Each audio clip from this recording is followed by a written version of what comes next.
2017, the year of Batterygate, when tech company titan Apple confesses to intentionally slowing down older iPhones through software updates, igniting public uproar and legal scrutiny. Is this a mere misstep, or a calculated element of a deeper strategy? Each iOS update, each annual product release, seems woven into a grander design to keep consumers ensnared in a never-ending loop of need and waste. As we navigate this engineered maze of fading batteries and obsolete devices, questions loom large. Could this pattern be more than just a drive for profit? What other forces lie behind this cycle, encouraging a culture of endless consumption and environmental toll? This case file, join the theorists as they dissect the apple orchard to reveal the rot at the heart of the iConspiracy, unplugging the secrets of planned obsolescence.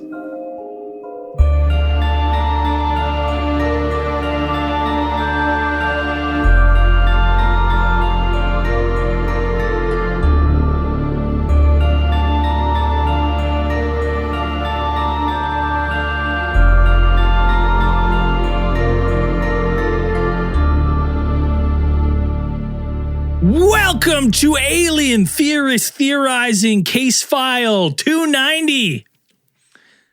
The light bulb conspiracy. Or planned obsolescence. I'm Braden. I'm Zell. I'm Dan. And I'm Andrew. It's all a fucking scam, baby. All of it. We knew it all along, too. Everyone knows it. We knew it. All the fucking scam. Just before we get going on what a scam everything is in today's society, we should have called it trash society. Quick shout out to a fan that's battling cancer right now, Brody. I'm not going to say his last name. I don't know if I should say his last name. No. He didn't. I just say Brody. He's been a theorite for quite a few years. OG prolapser. Just messaged us and, he was hit with some crazy news. He was transitioning for a job, went to get a medical to get cleared to work. They found a mass in his chest, and he's now battling cancer. So if you want to help Brody, you can hit up his GoFundMe. You can find that on our Facebook group, Alien Theorists, and then the Theorite group. And I'll have it pinned to that page as well as our main Facebook page if you feel so inclined to donate.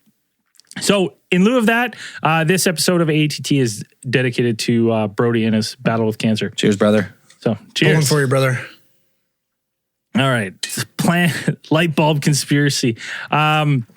This one was, this is coming off the heels. If you're not already on our Patreon, we had a co-conspirators with Dan, Zell, and I, where we really started going in on what bullshit recycling is, and that kind of inspired us to do this episode on what an absolute goddamn scam everything is, and that's and one of the things is like, first and foremost is it starts off with like.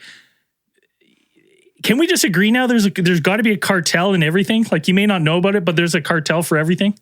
There's a coordinated 100%. Group in every industry that you could say sets the price in some fashion. And we might even be talking about even if it's not price fixing, they get together behind closed doors and they talk a little bit. They have to. It seems all a little too suspicious sometimes. Especially when you get to some industries which have 5 major players and they all sit on each other's boards of directors and they're all kind of have shares in each other. Like, yeah, maybe. Yeah, without a doubt. Now, what we're talking about today, the light bulb conspiracy, obviously starts, with a light bulb. Where are we starting this one off, Dan?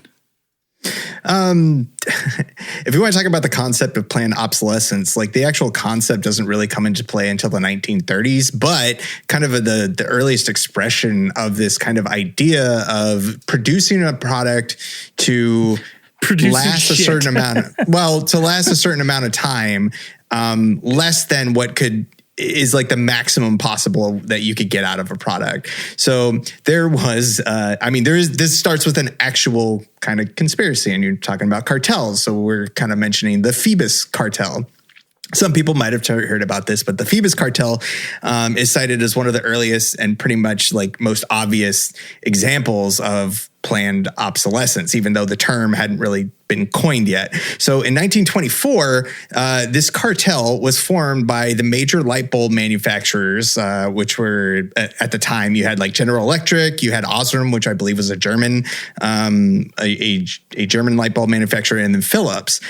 This was the time that, electrification of the world was beginning to kind of take over. Rolling power lines out everywhere at this time. So light bulbs had to be produced at an extreme rate. You had the demand was extremely high because you're putting light bulbs everywhere. Everybody wants one, and every street lamp, every house, every entryway, light bulbs. So the aim of the cartel was basically these companies would get together and they wanted to go ahead and standardize the light bulb life expectancy. So this before kind of or after they wore cloaks and sacrificed virgins and did a bunch of other diabolical both the same time, shit? I think. Yeah. Okay. While they were doing this. Okay. You know, there's like where they led up to that. Okay. So that's how they open the ceremonies. I think the maximum lifespan of some of the outliers, like the maximum light bulb life expectancies. You had light bulbs that were going up to like 2,000 or rated at like 2,000 to 2,500 hours, I believe, of operation expectancy is like how long you would have them to expect them to last. And what the cartel wanted to do is they wanted to. The cartel wanted to curtail. Yeah, we can get that closer to zero, boys. Right. How close can we push it? This was business to them because this was expected to be like, okay, if you have, this is a capitalist society. So they're like, if the demand goes down, because once we give them light bulbs and these light bulbs are lasting forever, they won't want to replace these light bulbs fast enough and we won't make enough money. Once everyone has light bulbs, no one needs light bulbs. And then we're in a pickle.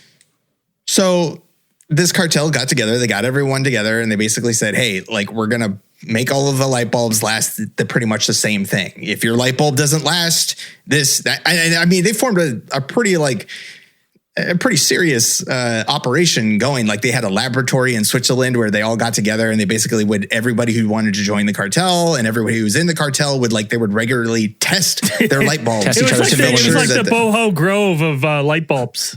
Right? They having gin fizzies? Yeah, dude, popping gin fizzies. Gin fizzes and swinging. Actually, what is it spinning and sinning? Gin filamenties. Womp, a light bulb joke for you. Hold on. Womp. Swing and a miss. That's going to get old. So they would all ship in their light bulbs and then they would go ahead and all test them out together. And if your light bulb didn't meet the requirements of being like between, I think, 1,000 and 1,200 hours, like your company would be fined. The bulb was too good. Yeah. At the next meeting, they just fucking spank you in front of everybody. Let's make an example. So what I want to know is like they fucking cut it in less than half. Yeah. Yep. You know what I mean? More like, than that's half. Like fucking. One of the best things they did is they were also like, hey, these are safer. We've got together and this filament is the safest filament out there. What were they were using they converted from something to tungsten, right? What were they using before that was? Edison's bulbs originally were using carbonized bamboo is what they were using for their filament. And then that one it caused like a film to form on the inside of the bulb, the whole burning of it. So then eventually I think one of them, I'm not sure about the cartels, but I know like I think it was either Philips or GE switched to a tungsten filament filled with argon gas, I believe. And then that one lasted longer. And then they made them thinner too, just to, they break burn out faster. Perfect. Yeah. And it was also the different designs of the light bulbs and like how they formed them and stuff like that. And now, I remember watching in the documentary, The Light Bulb Conspiracy, but how it was like a slow incremental decrease too. It wasn't like they went overnight. They didn't go from like 25 to 1,000. They went like 25, they dropped it down to 2,000, then it was 1,500, then it was 1,000. That's I think 2,500 was the extreme though. That was like there were bulbs that could go up to 2,500, but the average I think at the time was 1,800. Like, they were paying kids to go around, bust them. Like it was crazy. Well, it's disappointing because like I don't like the idea of it being slow and incremental because the way I picture it is like a mad scientist working on a fucking light bulb and running it up to one of those rich guys in a cloak, and then he'll look at it, turn it on, be like, "No, shittier." Guy's gonna run back, make a new one. No, shittier. I want this thing as shitty as humanly possible. It still works, but it's not for very long. But shittier. Yeah. Just works, but just less good. Can we boost the price also at the same time? Absolutely. Probably.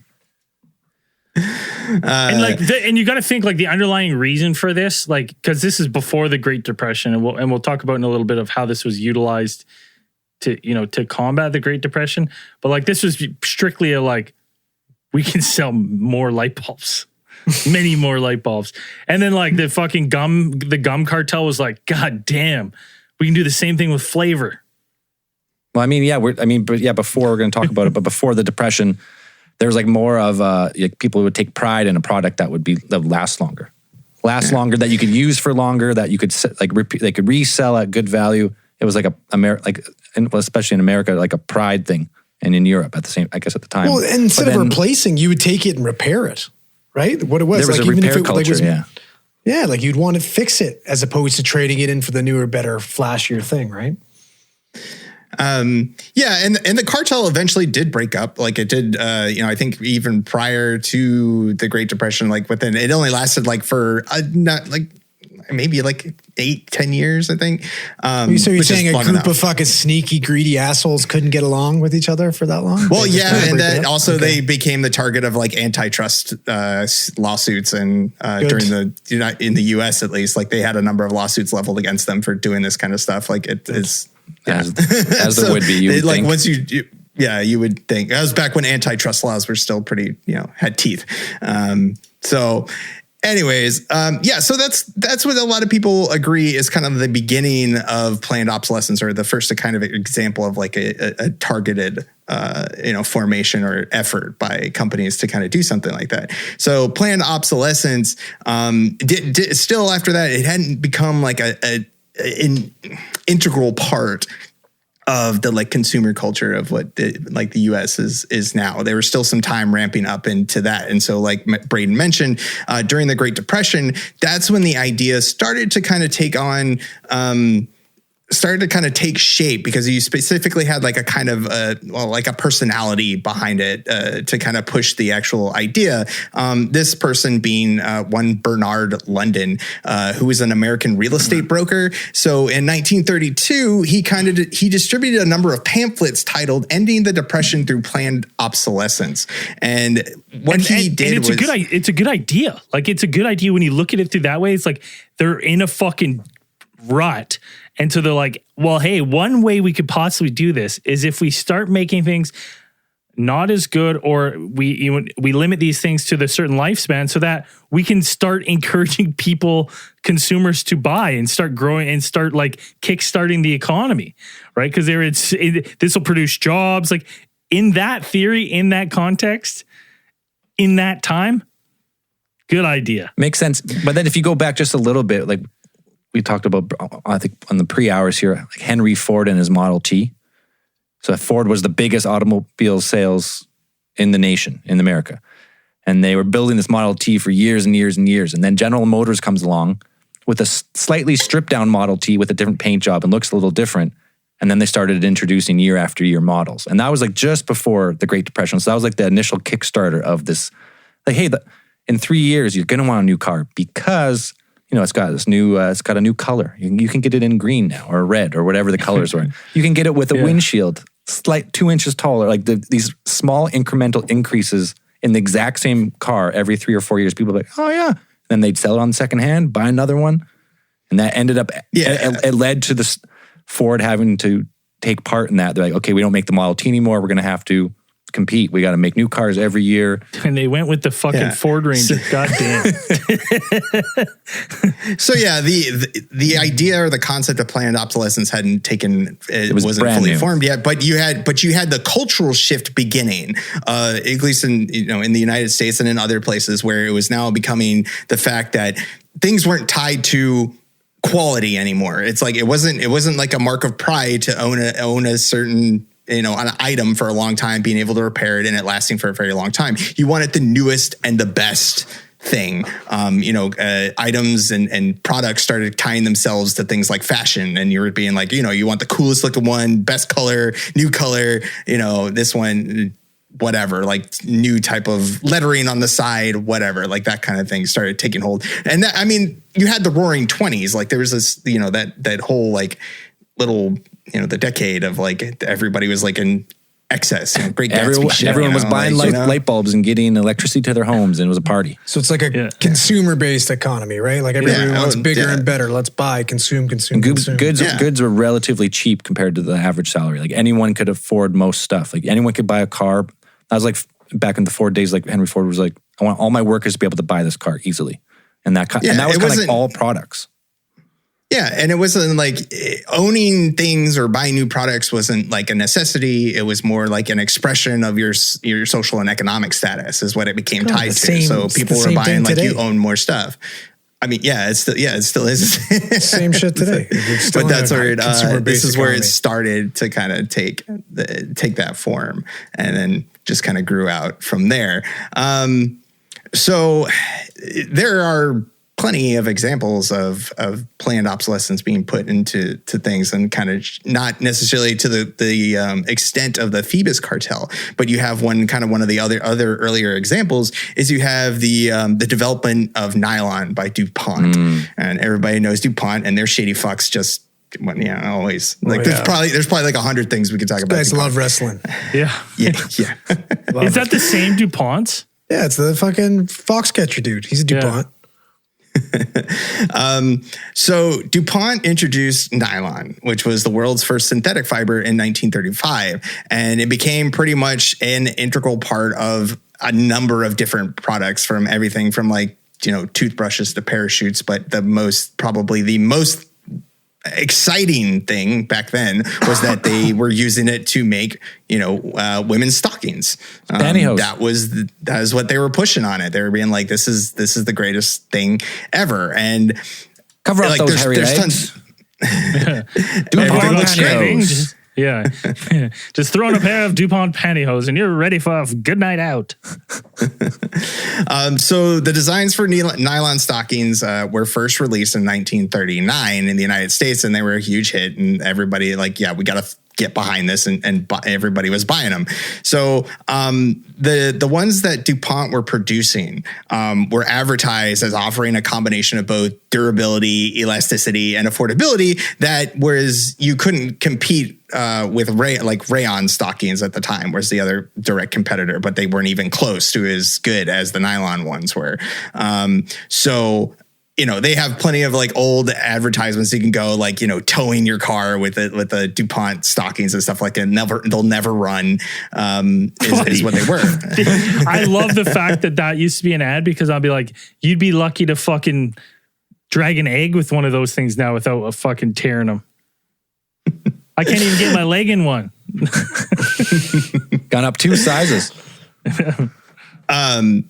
So now the thing is like, okay, so leading up to World War II, nylon became used for things in military purposes pretty much. And it was like kind of pretty much an embargo, but like you couldn't put them out. They weren't going to be publicly putting that stuff out. All nylon was going to the production of like wartime production, stuff like that. And so, but after post World War II, DuPont realized that, hey, if we make we've been making these great stockings, but the thing is like, they last too long. They're too fucking good again. Our sales are starting to decline. Yeah. So we're going to actually go ahead and, this was a conscious decision on their part, according to people who worked within the company, have kind of made comments about them being like, okay, they told their engineers basically, we want you to make a shittier stocking. We want you to go in, change the chemical composition of what you make, and make them shittier. We want them the same to as before, but shittier. Not last as long. And it was like, it was noticeable because after, World War II, people were talking about like, oh man, these stockings, like they definitely don't last as long as they used to. They last as long as they don't build them like they used to. How do they test pilot that shit? You get like just a bigger lady at the plant. All right, try them on. They run. Yeah, perfect. Mass produce those fucking ship things. them out. No, they just had there, stamps it. Yeah. No, it's just like, I mean, women weren't much into the engineerings back then. And it's like, no, you just had a male scientist like trying them on, like putting them on. Just walking in there, just say, lift up your pant leg. Yeah. Show us some leg, Edgar. Show us some leg, Edgar. Do the Charleston. There you go. Run. Perfect. I love it. So by making these shittier, stockings out of inferior chemicals and stuff like in recipe or whatever, ladies would have to buy replacements more frequently, therefore driving profit. So both those the dollar signs. So yeah, it's I mean, that's not. It's something to be expected almost. This concept doesn't translate well to the podcast world. Yeah, it does, because we've been planning ours to get shittier and shittier as we go, because we're too good. It's not leading to more sales. That's happened organically. Yeah, it's not leading to more sales. It's not something. Planned obsolescence is a thing that kind of is now. I mean, almost we don't. It's everywhere. You just know it. It's everything you can pretty much expect to not last as long as it does. If people remember. I mean, when we talked about this and we said we were going to do this, I was like, oh yeah, planned obsolescence. That's the thing. I remember, 2017, that was recently. That's when Apple was caught. Yep. I mean, tech companies are probably the most, 100%. if not the top, if not one of the most, blatant offenders or of the kind of planned obsolescence. That Apple one, it's almost more malicious because the hardware worked fine, but as they updated the software, it would make the hardware run slower or not interact with each other. So your battery would die faster. The phone itself probably was fine, but the new update wasn't compatible with the old hardware on purpose. So I've been ducking an update since 2012. So every 2 or 3 years, you want a new phone because this thing's just not as fast as it used to. And they're like, that's our phone. It's our bad. Yeah, even before the iPhones, even their iPods, when they were some of the original iPods were only lasting for like 18 months, I think was the expected battery time on that. Which is fucking wild. That's awful, because how expensive were they back then? Dude, really expensive, those fucking big old bricks. And the thing is 18 months. I'm like, that's not a lot of time at all. And you're like, that's the design. You're like, we designed them to fail at the 18-month mark. It's wild to me. But yeah, I still have one that I've refused to get rid of. I have it. It doesn't work. It stopped working. It's a collector. I can't get rid of it. I spent too much money on it. It's basically a hard drive in there. You need to get that thing out. And, but Batterygate. Batterygate is what what it ended up naming the whole Apple battery scandal. And so in 2017, it was discovered that Apple was releasing the software updates like Zell mentioned, and that we're basically throttling the performance on your iPhones. And I remember following the articles about this and being like, yeah, holy shit, that's fucking crazy. Yeah. But it also makes sense because you're like, you're plugging in your phone and you're like, it doesn't charge, the charge doesn't stay as long as, it was noticeable. And people were kind of just being like, okay, maybe my phone gets old. But this is kind of part of the tech thing where it's like most of these tech companies, the life expectancy for most of these tech things is 2 years. And they know that. And they're like, okay, these people are going to probably buy a new one in 2 years and be like, okay, yeah, that was kind of the idea. It's not even probably. We're going to entice these people because instead of planned obsolescence, we're going to put a fancy new fucking term on it. We're going to say upgrade. Yeah. Oh, this isn't obsolete. It's time to upgrade because this one's fucking blue and the one you had last year was fucking black. Well, this one takes a slightly better picture, and this one, this one comes with fucking U2 album on it. Like, sweet. You're and welcome. Even with Apple, like with the Batterygate, like with them getting sued and shit, it's like, they were like, whoops, our bad. And they're like, here's a $50 credit to the Apple store. Right? That's all they got? Well, they were like enticing sales, right? So like a lot of people say that like the lawsuit may have worked out in their favor, even though they had to pay money. Yeah, they ended up paying, like, in total, I think Apple ended up paying $500 million, which kind of came to about, like, it came to like $25 per person, like per iPod owner or whatever, like iPhone probably owner. In the form of coupons, though. Probably. But it did, I mean, people have said it did make a dent in their thing, but short term, very short, not much. Because the one that I was reading, because I was just like, I was doing on deep dives on kind of like Apple and other products. Like two of the ones I want to talk about. The first one is like MacBooks from like 2015 to like 2018. Their hard drives are like not solid state drives, and they're like designed, they're like bad, like not good, like HD drives. They're like the spin up ones. Yeah. They're like, you can just go. And they're hard for you, but like you can go to like a Mac guy or like one of those like computer guys, and he'll just fix it for you. And he's like, I can make it run as good as a new one. Cool. Like with just a tweak. Because I think mine's like 2016. Yeah, like that's what. Because I was just talking to a guy about because my laptop is so slow, and he's like, "Yeah, I can fix it, no problem. Don't get rid of it." He's like, "I can make it work just like brand new." I was like, "Really?" He's like, "Yeah." He's like, "They just make them shitty." I was like, "Damn." You want a prime example of this? Like one that I'm living right now? Yeah. So my kid, I went out and dusted off all my old Ninja Turtles for him. He's got them. He loves them, plays with them all the time. The new movie came out. Got to get the new toys, obviously, right? Yeah. Because the old ones are busted. Like the old ones are old. We need the new ones. He's got the new ones. The two of them are already broken. And my fucking Turtles from 1988 are still kicking it. Well, they're genius because now my kid, I got to replay it. My kid's in love with that toy. He needs it again. He's devastated when it breaks. So then you're fucked. Yeah, like that's an interesting plastic. one because buddy, design like especially with baby stuff because you'll just go get a new one. There's been tons of stuff that's broke. Like my baby monitor just broke. I literally instantly was like, well, there's another $150. Got to order a new one. Obviously, I'm going to scam them and send back the old one. Say it was the new one that didn't work. But that's neither here nor there. Right? The best baby monitor I got was off of Amazon. That's what some low life would do that.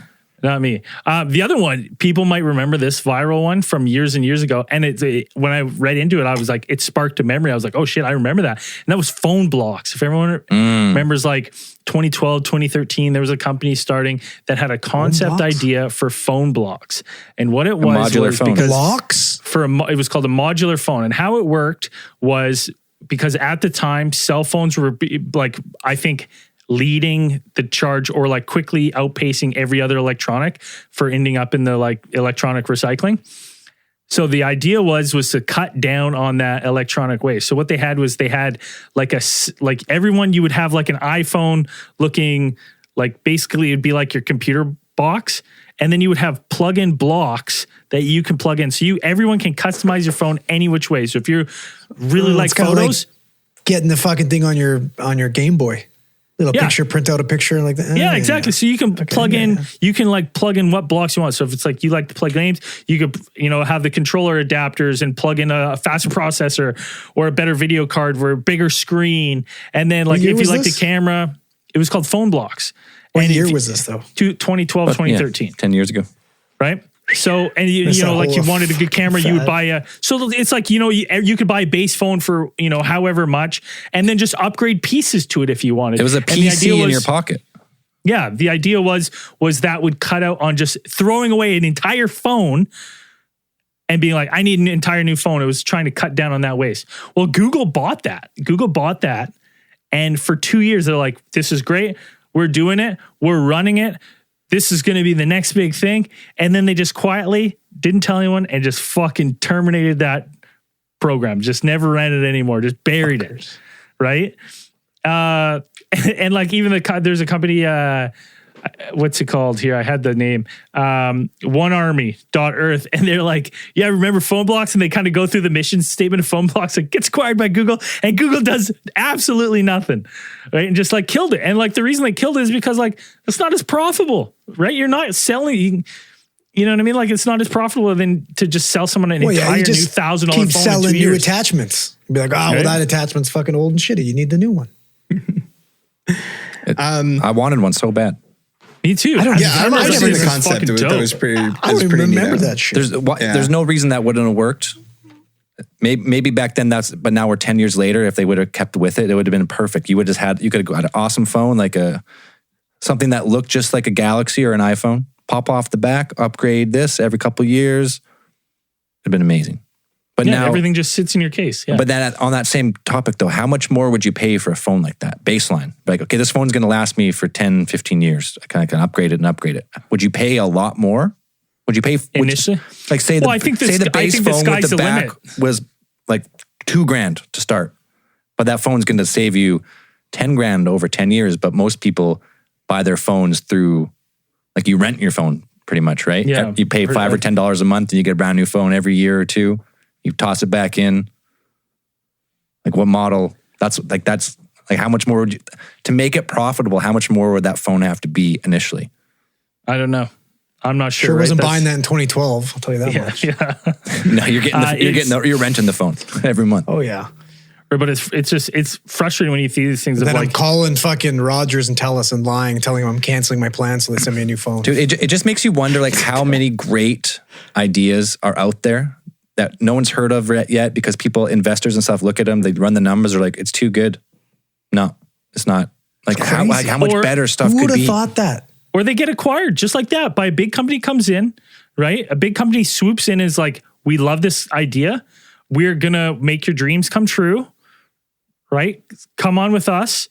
And then they just they buy the rights and then they kill it. And they're just like, they kill it or they just make it shittier. Yeah, we're never doing it.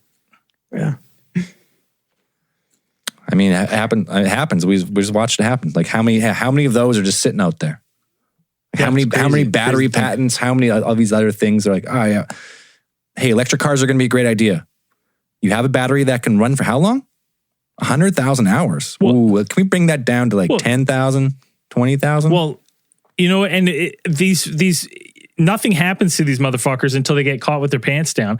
Because just like the light bulbs, right? Forever we've had these shitty light bulbs until LED technology kicked off. Then it's like, you would have thought that light bulb technology just leaped hundreds of years forward. They're like, well, we got a 19,000 year light bulb you can put in. You can put it in right now. It'll never die. Like, you're like, fuck you. Let alone we've had, 130 year light bulb that's still kicking it? Yeah. And LEDs weren't invented till recent 20 years. Yeah, but then all of a sudden, like, you go into Home Depot. What I'm saying is, you go into Home Depot right now, and you look at light bulbs. Like, every light bulb's like lifetime light bulb. This light bulb. It's because no one wants light bulbs anymore because a lot of LEDs are more cost effective to run in your home. Everything's getting cheaper. So now they're like, fuck. Right. But had you just not got greedy and made long lasting light bulbs, people probably wouldn't have paid to make the switch. Right? They would have been like, well, I don't need to go buy I don't need to buy LED. LEDs are more efficient and brighter, so I don't. But until it goes out, right? I wouldn't want that 100. I wouldn't want that 100-year light bulb in my house. I wouldn't want 5 of those. I'd rather have like 5 LEDs. So, like, I don't want that. That's a good point, though. Like, that lights nothing. We say LEDs have only been out in the public for like 20 years. Like, how long before that? I wonder, was that technology tied up by people buying the patent, trying to suppress? Like, no. The value's not big there. Light bulb. Big light bulbs have got them. Fucking light bulbs suppressing that shit. Well, and like we were kind of saying, there's a light bulb that's been, where is it?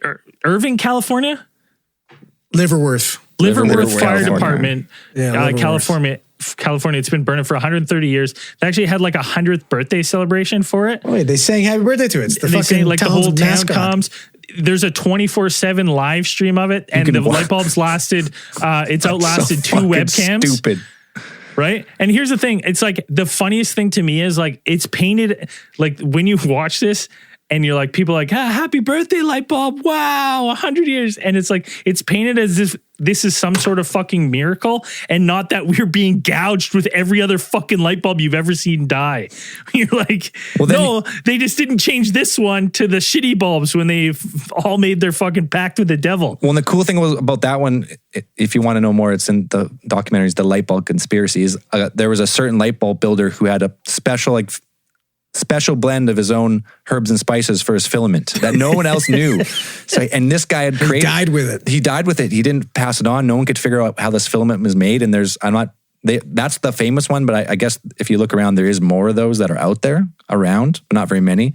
And he took it to the grave, and no one knows where, like how to make that light bulb anymore. Or if they do, it's buried forever. They probably do, but they're like, no, we never knew.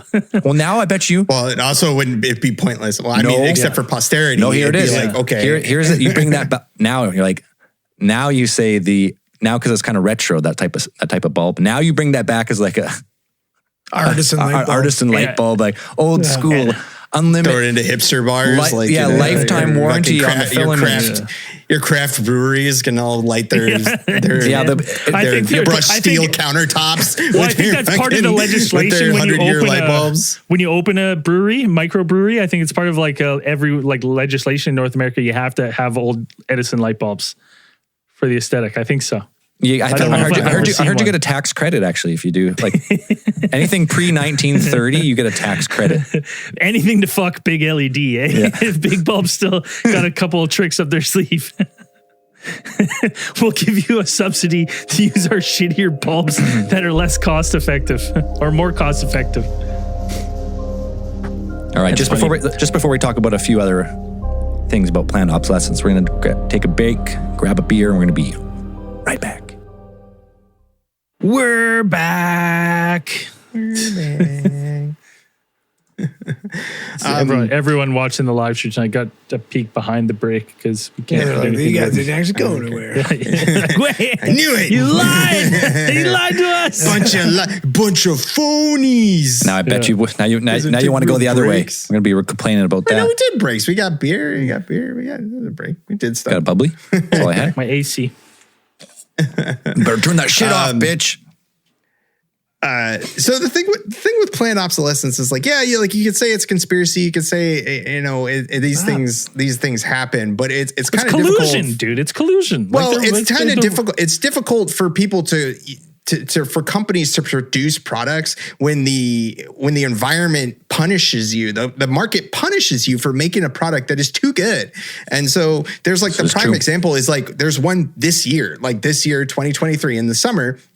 And I remember seeing this article when it popped up and being that Instant, maker of the Instant Pot, and I think a lot of people had this, and like a lot of it, I have one, which is like, it's like a rice cooker combination, everything cooker, pressure cooker. It's a great little product. It's amazing, and like it came into prominence, and then kind of took off like right before the COVID lockdowns because everybody started cooking at home and like all this, and everybody pretty much like it was kind of just slowly ramping up, and then once that happened and everybody started cooking at home, like boom, it like shot up, and everybody was getting one, and everybody had one. So the Instant Pot is different from a lot of other products that are out there because they put a lot of like research and they put a lot into a lot of development and R&D into this product. We're like, we got to pitch this to moms, and moms will pitch it to anyone else. The actual like the product itself is extraordinarily well built. It's built with like, good, superior materials and things like this. And it lasts it's built to last. It's not, you're not going to replace it, but therein lies the problem because once they got this out and once it pretty much like reached market saturation point, the sales in like 2022 dropped like almost like 25%, like from the year before. Like once it hit that point and everybody's got one of these things, nobody wants to buy anymore because you don't need another one. So, why, so then what happens is that Instant brand ended up filing for Chapter 11 bankruptcy earlier this year. And basically they said that it's not necessarily like, hey, we're failing or nothing like that. They kind of branded it as a restructuring. They also got acquired by another big company, another like conglomerate. Exactly. Somebody bought them up, and all of a sudden you're going to see fucking a little less Instant Pots. Well, what they're saying is like when they got bought up. Well, when they got bought up with the company, again, these giant conglomerates that buy up this stuff are driven, mostly by profits. So they're pretty much saying that you need to make more money. So therefore we need to make so not even shittier, but like they got to do things like make different colors of Instant Pots. And you're like, why?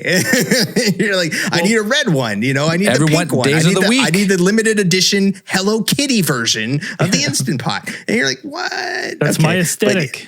But what I'm saying is like, you know, the market like actually punishes companies for making a good product. You make a good product, then nobody's going to buy it. I'm going to counterpoint that for a second because I have an Instant Pot that I've used twice, and I don't like it compared to a traditional slow cooker. I thought when it was bought for me as a gift. I would have never went out and bought one myself because I don't mind putting stuff in the oven. And to be honest, putting that thing and that's pressurized and it has all these warnings that are like I could pop off the other side. I'm like, I'm going to blow this thing fucking the top off my house. And then it's like, I always think that I'm like, you know, like cooking chicken in 15 minutes. Like I'm like that. Okay. Mandatory. Well, sure. Yeah. I'm like, all right. Like I thought it was a fad, to be honest, for myself. I thought it was a fad piece of cooking equipment. And I thought the same thing with the air fryer.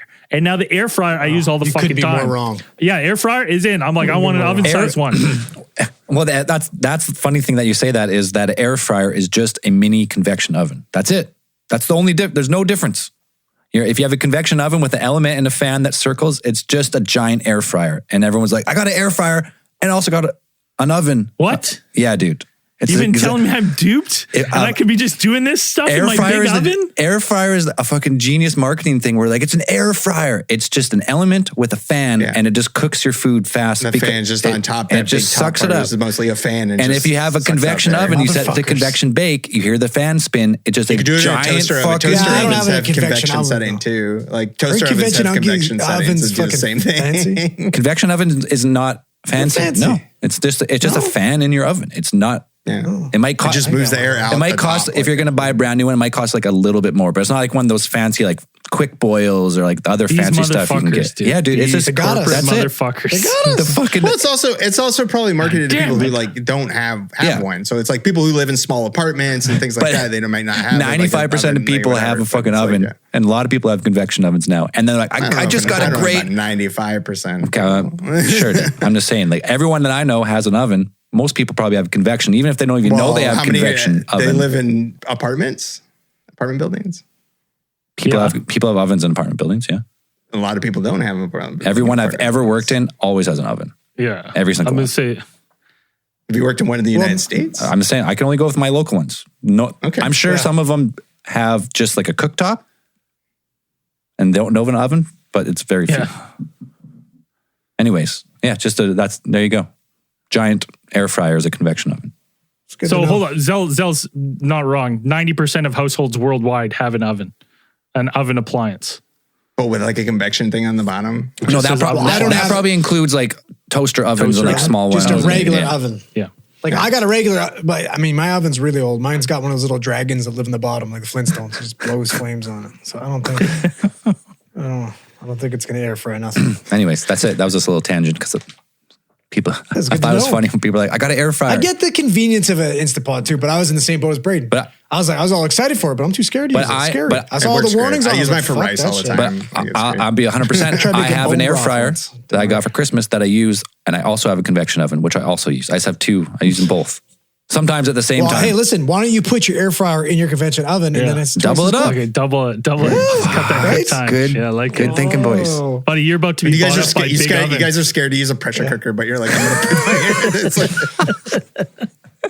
going to put my air fryer inside my convection oven. But if you came to my house and saw all the extension cords running around here, you'd be like, what is going on here? Fire marshal's nightmare. Yeah. Oh, yeah. You're like, you got your fucking air fryer hooked up right beside your hot tub, don't you? Right above it, so I can reach in. It's on a little like styrofoam floating raft in there. My hot tub has a middle piece you can plop in there. I like the hot tub. I like to put it right in the middle there. When I'm making my the Wellesley Arms Hotel. My chicken strips, my chicken fingers, spice lamb shakes.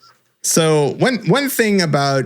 We didn't mention about Batterygate. Like Batterygate, the whole Apple scandal is what kind of people say was a catalyst for the like bringing planned obsolescence as the kind of like, you know, that market strategy that companies are using. It brought it to like the attention of like major pretty much like government out into the public. Like people were actually kind of starting to catch on to like this actually being a thing, probably, also due to the internet and widespread information, all that kinds of other factors. But this event is usually attributed to kind of like popularizing and starting to galvanize the movement for people to rise against, fight back, fight back against Plaza. Well, and also like when you start to look into like this style of business practice where you're just like, we're just going to keep making it so people have to keep consuming. It seems like really counterproductive to like the current like climate initiatives that we have in North America, where you're like, hey, we've got to reduce our impact. And then you're like, another phone, another one. Like you're like, well, the best part about who are the people that are pushing these green initiatives up your fucking ass all the time? A lot of these companies are big supporters of it. And they're the worst. They're the reasons for these issues. They're like you should feel bad. You should feel like shit. They see the opportunity. They're taking it. Yeah. So there has been pushback, and there has been, even before, recent times, like there has been, legislation passed, like certain types of, certain laws and stuff enacted, at least in some, I know in the United States, like there have been laws that have basically put, was it the Magnuson something Warranty Act? I think it was like basically kind of, regulating how warranties work and like what is required to be put into a warranty. And then I think they get, you either get subsidied or something because you have a warranty on your product, encouraging companies to provide warranties for their products and stuff like that. Well, that's bullshit too. More recent stuff, you have like the European Union, which is kind of a big one now. I mean, we've seen with other, certain products like, the design on the app, on the iPhones, like you got to get USB-C, and it has to be USB-C so everybody can use the same fucking thing. You don't have to use for fuck's sakes, man. That's insane. Yeah, but now you need a fucking dongle to listen to fucking music. Yeah. Yeah. Like, get fucked. And then we all got to change our plugins because they got fucking those stupid bricks. We got new. They're like, we're going to change both ends of the cord. I'm like, keep the one side USB, you assholes. Like, we're not even going to give it to you. We're not even going to give you that piece. Fucking losing it. It drove me crazy. The first time I got a double-ended USB-C, I was like, are you out of your goddamn minds? Everything is USB plug-in. Are you fucked? The other end, you idiot. Motherfuckers. It wasn't a USB to USB. We were just talking about the one end that you all fucking changed. We were all fine with the one end USB. No one was complaining about that. None. They're the same speed, 3.2 USB-C. Oh, God damn it. Drove me nuts. Now I got to buy a new fucking brick thing. And you're like, God damn. Oh. And you're like, stupid. I'm like, you're not going to send that? You're not going to send that with the product? No, they don't give it to you. Oh, fuck. That's just like, that's cable, just a fuck cable you not to the included, consumer. right? Cable not included. That's the best That's a fuck you to the consumer for making them have to make that switch. That's what that is. They're like, you like that? Yeah, but the reason... That's the law. The reason has been like, it's more ecologically sound. When you've already fucking lost the cord and you have to order another one anyway. And you got to throw out all your other shit, all the old shit that you have that doesn't fucking work anymore because it's obsolete. I've got 45 of those fucking power bricks. Motherfuckers. Those USB ones. They're all useless now. I'd like to fucking power brick on dickhead's fucking desk. Dude, that's the most maddening thing, honest to God. That when I got that, I was like, I was absolutely blown away. Because then it's like, you go to the Dollars, because I'm like, well, I'm just going to go get one of the Dollars. Dollars doesn't have one. So I was like, I have to go to an electronics store to get one of these motherfucking things. And then I went and they were like $39.99. I was like, you $40, motherfuckers. So I was like, that was a fuck you to the consumer. Really struck a chord with them. Oh, yeah. Yeah. Yeah. So like the EU has put into initiatives, you have things like the Eco Design Directive, which is pretty much, EU puts down requirements for energy related products, which ensure that they meet specific energy efficiency and environmental criteria. And then this will, indirectly increase a product's lifespan and, hopefully in practice, in theory. And then they have stuff like 2-year guarantees. 2-year guarantees are mandated in the EU on these, and it runs out in 2 years and 1 month, always. Right. and make his, well, I mean, even here, it's like most of the time, like we get it in my office, like for IT and stuff, like all of our computers come, it's like a 2-year warranty, and which is usually like the lifespan of like a heavily, any heavily used laptop or something like that. Like 2 years, you're going to be like, and it's honestly, like pretty good. And honestly, have to replace we it as a society, we have to stop frowning upon at 23 months, just fucking kicking the shit, like ninja kicking your printer off the desk and sending it in for warranty and just getting a new one. Like that shouldn't be frowned upon because of what these guys have been doing to us. Like that should be regular. Like this thing's 23 months, buddy, and then you just like kapow it off the desk. It's cheaper to buy a new fucking printer than to replace the ink. No joke. I just did this. That's the truth. So I had a printer. I had a printer for like 2 years. I never used it very often. The ink ran out, and then it was already kind of not working that well. But I probably could have bought ink maybe 1 or 2 more times without having to seriously try and fix it. And then I went to go buy ink, and I realized for like $5 more, I got a brand new printer with both tubes of ink, regular size, full, legit. And so I bought a new printer. I've done it a few times. It's crazy. That's how cheap they are. We and we didn't go into it, but I'm sure people will either remind us, but we could talk about it now. But yeah, printer technology is one of the biggest toner. Need your toner in this whole thing. Yeah, you gotta get your toner, but apparently there are some things like about some printers. So I guess like the way that the printer work, or a lot of inkjet printer, at least inkjet printers, not laserjet, but like inkjet printers work, is that basically like on the print head, there's like a little cleaning mechanism, and every time that it's supposed to clean, it kind of like empties out into this little trough where it kind of like it puts like the excess ink in there, and it keeps it from getting blotchy on the papers and stuff like that. So once that gets full, it can cause problems with the printer, and the printer senses that and usually says like errors are printer error, blah blah blah. I have to do a cleaning, da da da da da. Right. Well, my office just recently kind of had this problem where it's like, something with the print head assembly. Where do you work, Dan? And it's probably then I work at a government contract. No, he didn't give up. He didn't give up the fucking name. So in there, they, it's basically we're trying to like get people to come in to repair. And it's like, can you come in and clean it out, repair it? And they're like, yeah, it's going to cost $350 per printer. Like we paid $400 for these printers. Like, no, like we'll just buy new printers. Like, why? Okay. And that's what they want. That's what they want you to do. But there's another thing, apparently, that some of these printers, some of these printers, at least one guy went through, I believe, and we watched it in that documentary, where it was like one of the guys went through and it said that apparently there is like some of these printers, it's not necessarily like the print head sensor. There's like another little chip that was basically recording, and it would measure how many printing jobs that you did, and it would limit. It would like limit. Like once it hit that number, like the printer's going to throw you an error. It's just going to fucking self-destruct. It throws up some generic error that says like whatever, and it's like you can't fix it. I think it's even more nefarious. I think there's all the printers are all connected to the internet, and then there's someone monitoring your printer, and they monitor your job. They monitor your office space, and they pick a day when everyone's in a really bad mood too, and then they just kill it. Yeah. They really need to print off these documents. They're very time sensitive. Like, yeah, there's a lot of stress. People pulling out their hair, and then you push the big green button. Nah. Someone's just fucking with you.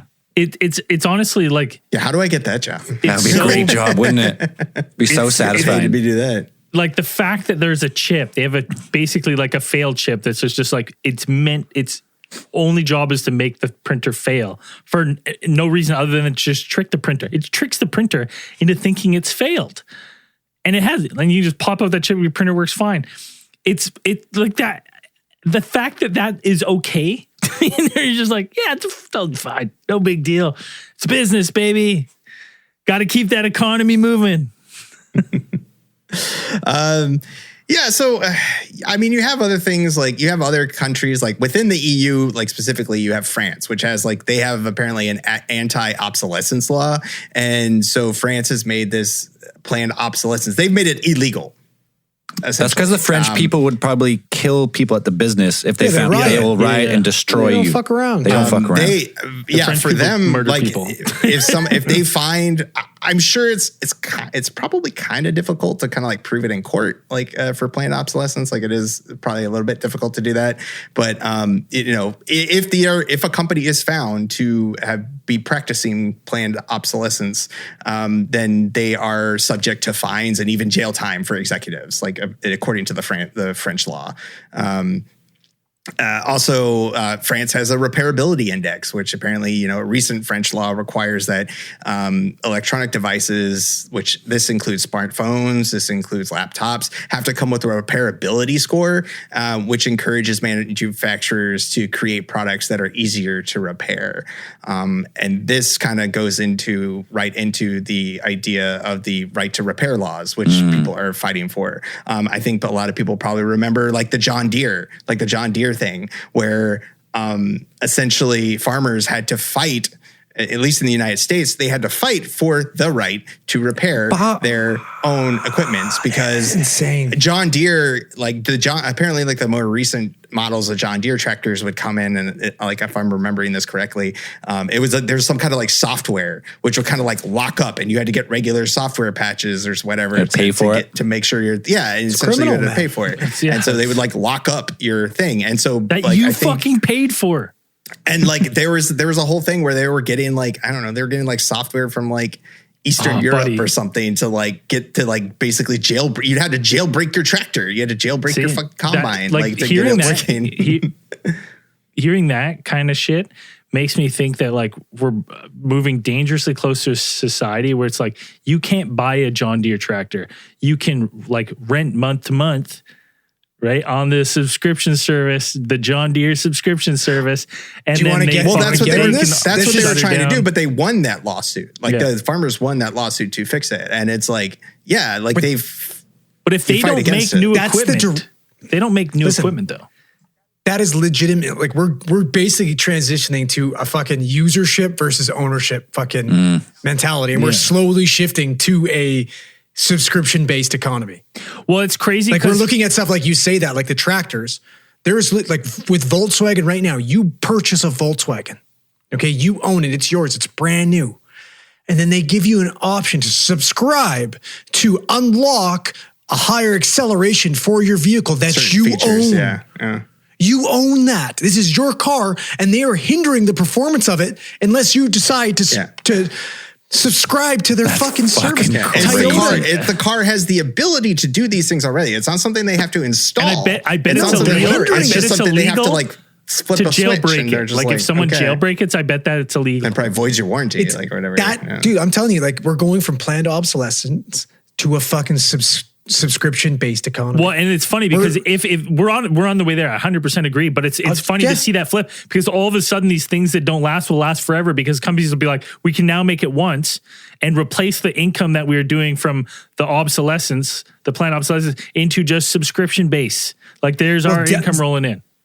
Zell was talking about during the break, but they're pushing this big fucking thing now where it's like, own nothing and feel better, be free. Yeah. Why own anything, right? Rent it. Rent. Don't be tied down. Be part of the shared economy. Well, right? Like part of that. Some stuff makes sense, though, in my opinion. Some stuff does make sense. Yeah, one of the solutions, like one of the proposed solutions to kind of go against this is like for like a market, like in the market would be like products as a service model, where you basically lease a product for its useful life rather than actually purchasing it outright. So this would kind of, in theory, this is supposed to encourage companies to make a more durable product, so they don't have to provide more maintenance. They don't have to do more maintenance. They don't have to do any of that. How far does it go though? Because now you're renting your fridge, and if you want to keep it cold, you got to pay fucking $5.99 a month. Well, then you didn't make your payment this month, so now the fucking fridge. Well, you wouldn't want to buy the fridge if it didn't make anything cold. But you know, where does it stop? If the fridge cartel all gets together and they're like, this is what we're doing. Yeah, like how? When does it stop? You're like, hey, just so you know, your freezer, your premium freezer edition payment is up, and your freezer is going to go from -2 to 7 degrees. Dude, it's 100%, because it's eventually going to be where, okay, you can buy this new fridge freezer combo. It's $2,500, let's say, or think about it. You can rent it for a low cost of $19.99 But then they do that to all your appliances. Now you're paying $200 a month for appliances, but you don't have to fork out that much. Talk about a perfect time, right? You just have this giant runaway inflation that's just going crazy. Everything's just out of reach, and then you make things in reach by doing this to people. By offering low monthly payments. But the catch is, the contract is 5 or 10. It's a mortgage. Yeah, it's like a rental amortization. So you pay all this money forever, but you never actually get it. You're just like renting your house from the bank forever. So. And when does it stop? Like, I read this article from this guy, Tian Zhu, CEO of Zora, and he's a big proponent. This article was on the Stanford Business newsletter, and it says every business will soon be a subscription business. And in this article, like, this is just him bullshitting, but he basically says, like, my colleagues and I often over dinner and wine would challenge each other to come up with businesses that couldn't be turned into subscription model. We tossed out ideas like guitars and cement. We realized it's not about the physical product. It's about what the customer is trying to do. And that inversion of thinking is the root of everything. Using cement as an example, you realize that flooring is the actual need. There's a whole revolution of industrial carpets now. There's a service contract. You simply pay more monthly fee plus coverages, uses, etc., so you can actually subscribe to a floor. There it is. It's seemingly cheaper to subscribe to the floor than actually just purchase the floor. That one big lump sum, one-time payment. Well, and thinking about that, like, think about how outrageous, especially in Canada right now, how outrageous housing costs are. Like to build a new house, like, they're insane. Well, yeah, right. It's like, dude. So you're gonna you're gonna get corporation. You're gonna get a corporation. They're gonna build 1,000 properties. None of them for sale. None of them for rent. Subscribed. Subscripted. Isn't that what like giant Airbnb? Yeah, pretty much. Isn't it pretty much renting? Like, no, but it's good. The wording's going to be changed, and they're going to be able to swindle more money out of you. Yeah, by just changing the wording a bit. Subscribe to this house. Yeah, it'll be painted. Yeah, you don't want to be tied down month to month. You don't want to be renting, throwing your money away at rent. Come on. You subscribe. No, you subscribe to the house because you're renting the house, but everything in the house is under subscription. The paint on the walls, the flooring, the TV on the wall, all the appliances. You might own the physical wood of the house, let's say, or rent the wood. You're renting the shell, and you're subscribing to everything inside the house. Dan, I can't believe that you would be even surprised that would be like that they internet would. And stuff. I can't believe you would be surprised that someone would market, like, rebrand renting into subscribing. The fact that I just talked about an air fryer and then I found out it's a fucking convention oven, and I've just been duped by marketing tactics. Like, it's just a rebrand. Like, I can totally see them doing something like this and just rebrand renting to subscribing to make it sound better. Yeah. Right. And people are going to be like, okay, not rent. Yeah, rental prices aren't bullshit. I'm going to subscribe instead. I would just like to see, like, how you have, like, a subscription agreement worded, like, for a house, like, you as opposed to a rental Apple property. Pay, like, how it would be like. Yeah. Well, but the furnishings, it's the furnishings, everything that's inside that you're subscribing. I mean, you could do that. You can do that. No, you can. Exactly. You can We're lease already furniture. Transitioning. You can lease furniture. Transitioning to that now. I mean, they're avoid that big lump, that big lump sum. That's what stores already do. There's like, was it Big Lots or whatever? Like Big Lot stores. We had like a place called Easy Home. Yeah, and you just go there and you like rent the furniture. Basically, you go there, you pick out the furniture, now they're doing TV, it with everything. Whatever. You say, I do installments. You never just own do it? installment. Do you just own do it? installments. How long until they do it to the oxygen that we breathe? Yeah. Huh? I mean, if they could find a way to do it, they could. If you lived on Mars, yeah, like if it's a need, somebody's gonna. Oh, yeah. Yeah, if you could restrict the flow of oxygen somehow, or the flow was restricted, like on a different planet, yeah, 100%. You gotta buy. You work for oxygen. That's the credit. That's money, and that's it. I mean, that's Total Recall. You work for, what was the movie with Justin Timberlake? What was the movie with Justin Timberlake where he has to just in time? Where you barter with time, you get paid in time. Yeah. Well, I hope it's called Just in Time, because Justin Timberlake. That's just in time. Great if it was. That's genius. Was it Just in Time? Better be. No, that might just be called In Time. It's long. It's an old movie. Anyways, just sparked a bell there. It was called Just in Time. No. It was not called. Someone probably made that exact joke on Reddit. Justin Timberlake doesn't have a movie called Just in Time. It's just called In Time. There you go. Yeah. They really travesty that it's not just in time. Starring Justin Timberlake. It's too bad. They really fucking dropped the ball on that one. But it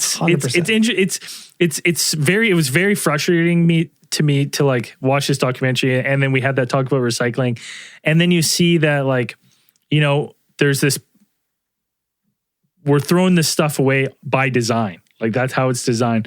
And then we talked about like, you know, you think you're going the electronic recycling, you're dropping it off, you think it's getting good. Well, like a lot of this stuff, like even in the documentary, like it gets labeled as secondhand electronics so that it can skirt any kind of international laws. And they just fucking dump it in rivers in Ghana for these poor people to rifle through and try to melt and find metals.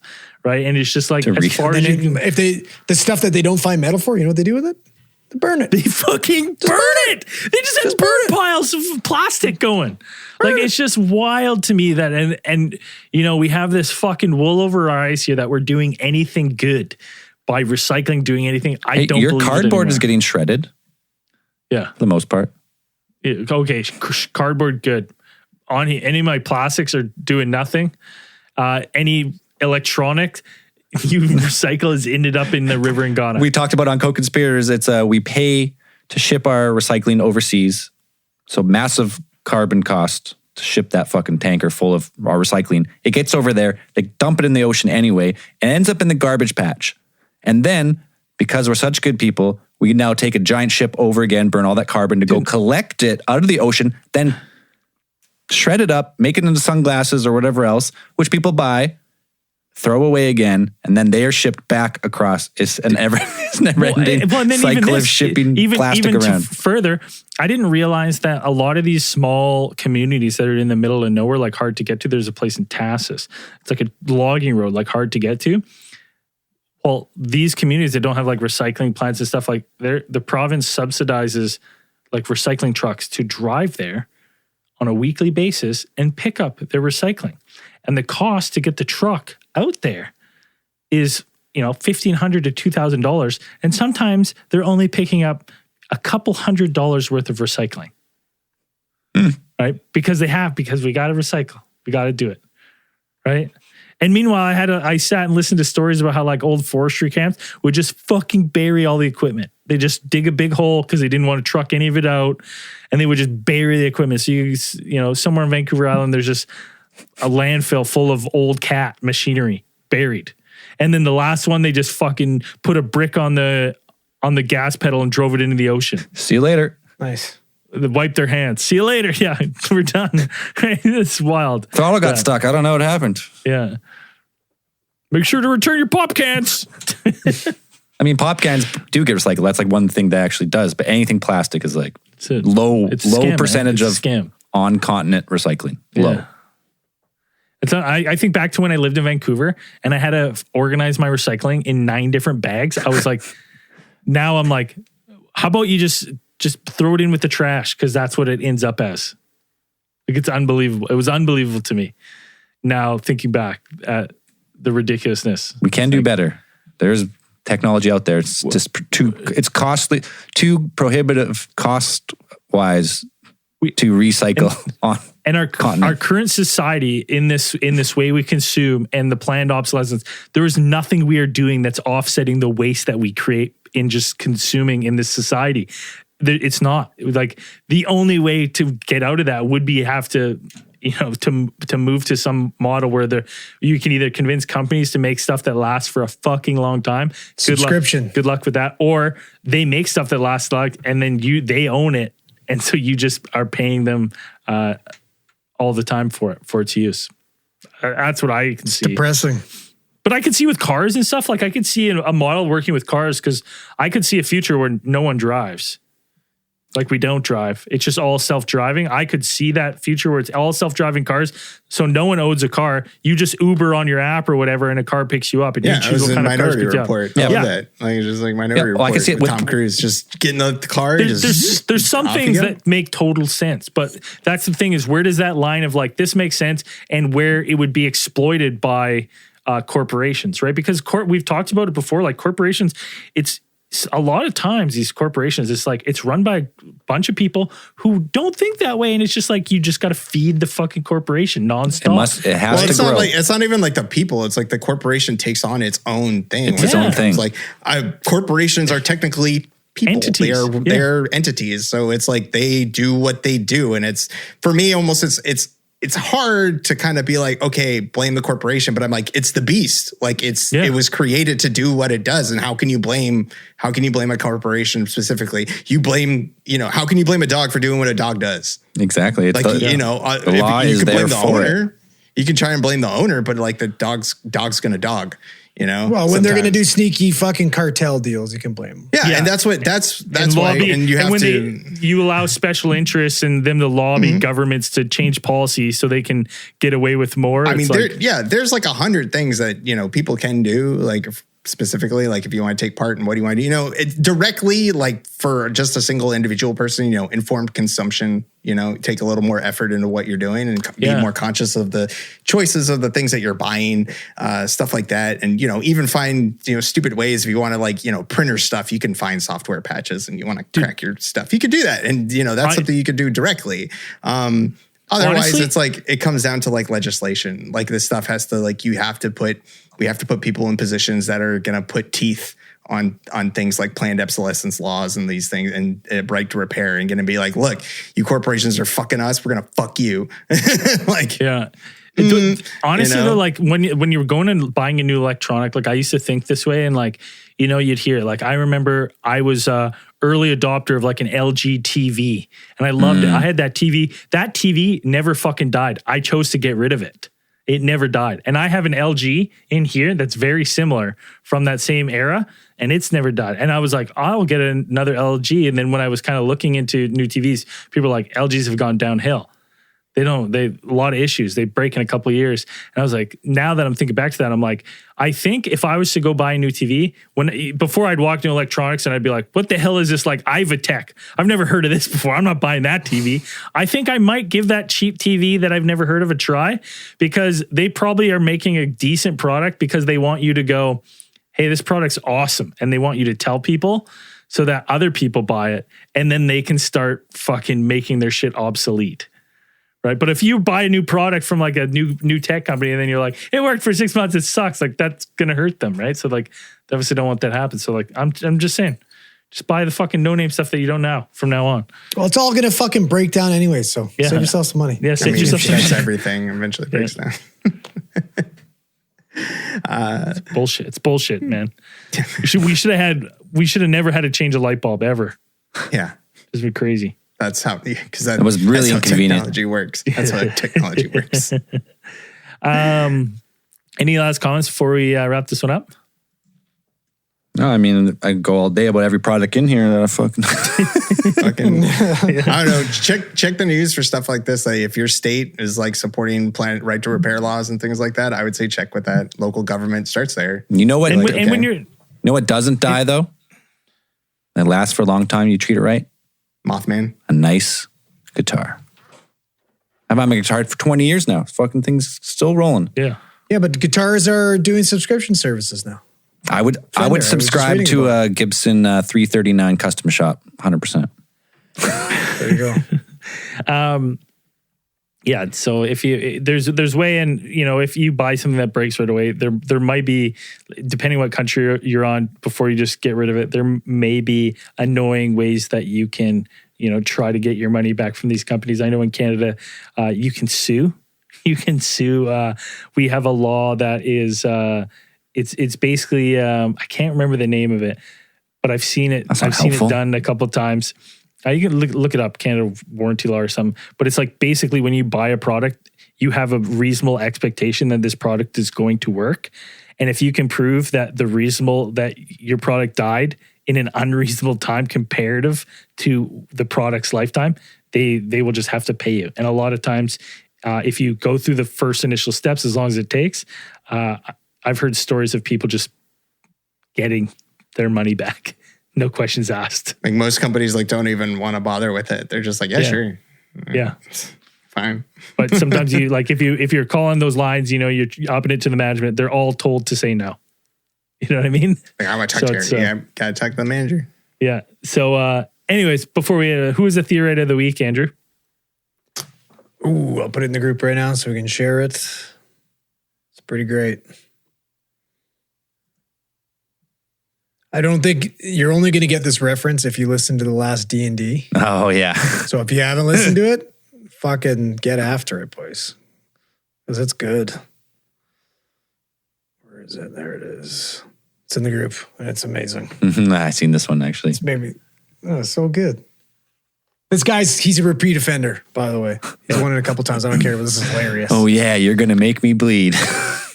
Oh, yeah. Oh, Gonna yeah. make me bleed. With a little Riley Reid there. Yeah, so that's a funny picture. That's funny. Good. Well done. It's unreal. Could have went a little greener on the skin. He should have tinted the skin a little bit, right? Made her a little orcish. There's always room for improvement. Hey, there's always room for improvement, but hey, you smashed it this week. Thank you so much. There was a couple good reviews that could have probably made the cut. They were excellent reviews, so well written. I was like, oh my god, this is so nice. And then only a 3-star. I was like, Must have been a mistake. It must have been a mistake. Must have been a mistake. So anything higher than 1, we always think they're 5, so it doesn't matter. Anyways, what else? Anything? We got new supporters?